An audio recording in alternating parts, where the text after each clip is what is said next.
Sugeng pepanggihan kalian kula Dewi Utari badhe caos sesorah ngenani semangat ngadepi majuning zaman. Assalamualaikum warahmatullahi wabarakatuh. Alhamdulillahirabbil alamin wassalatu wassalamu ala asrofil anbiya'i wal mursalin nabiyina Muhammadin wa ala alihi washabihi ajmain. Amma ba'du.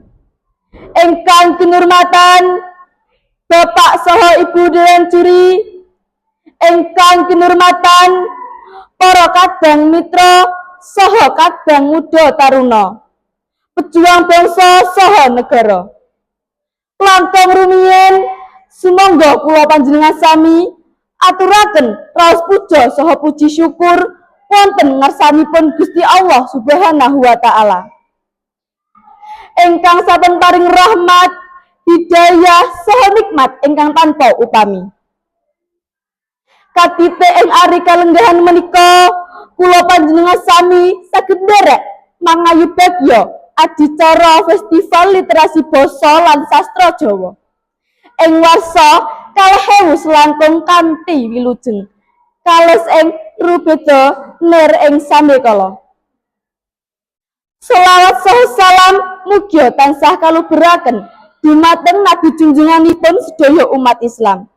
Inggih menika Nabi Agung Muhammad sallallahu alaihi wasallam. Ingkang tanpa kendhat tansah kaantus syafaat saha pitedahipun. Benjing ing dinten yaumul kiamah. Amin amin ya rabbal alamin. Para rawuh ingkang kinurmatan, wonten ing kalodhangan menika kula kemawanten jejer wonten ing ngarsa panjenengan sami. Anggadhahi tujuan kagem paring pepenget dumateng para kadang muda taruna. Supados sesarengan nintingi makna saha amanggung semangat kepemudaan wonten ing samadyaning jaman globalisasi menika. Kula panjenengan sami lumebet wonten era globalisasi. Inggih menika era ingkang luar biasa. Tartamtu mboten uwal saking asil perjuanganipun para sepuh ingkang sampun lila berjuang tanpa kendhat saha tanpa raos sayah mangkat pusaka sinartan nutahing ludira namung kagem mardikan ning negeri. Salajengipun minangka pewaris kamardikan kula panjenengan sami anggadhahi jejibahan ingkang boten enteng. Awet tantangan wonten ing era sak menika saged dipunwastani kompleks saha aurat. Amargi boten saged kadulu ing paningal. Wonten ing jaman sak menika tantangan globalisasi saha teknologi dados bumerang ingkang boten saged katampik. Menawi boten saged ngrasake diri, mestinipun boten saged nututi lumampahing jaman. Lajeng kados pundi caranipun supados saged nututi eling jaman. Nanging nggih boten kenter ing pengaruh ingkang saged ngrisak generasi bangsa. Nah, menika mungguhing semangat ingkang kedah dipunugemi dening para kadang taruna supados saged nglampahi gesang ing jaman ingkang luar biasa sakmenika. Ing antarane nggih menika kaping sepisan semangat ngangsu kawruh ingkang makantar lan tanpa kendhat. Kaping kalih semangat inovasi lan kreativitas. Kaping 3 semangat jagi moral saha jati diri bangsa.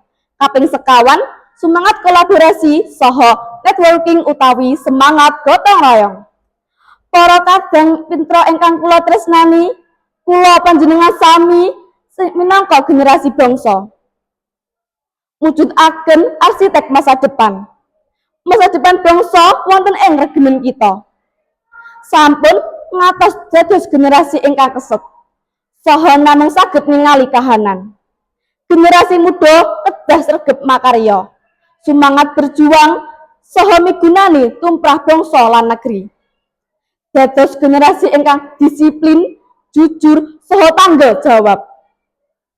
Para rawuh ingkang kinurmatan, menggah mengkenten kula wau ingkang saged kula aturaken.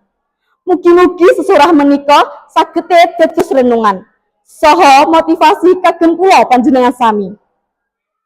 Mugi-mugi kula panjenengan sami saged njunjung derajatipun bangsa kanthi karya-karya ingkang sae linambarang akhlak ingkang mulya.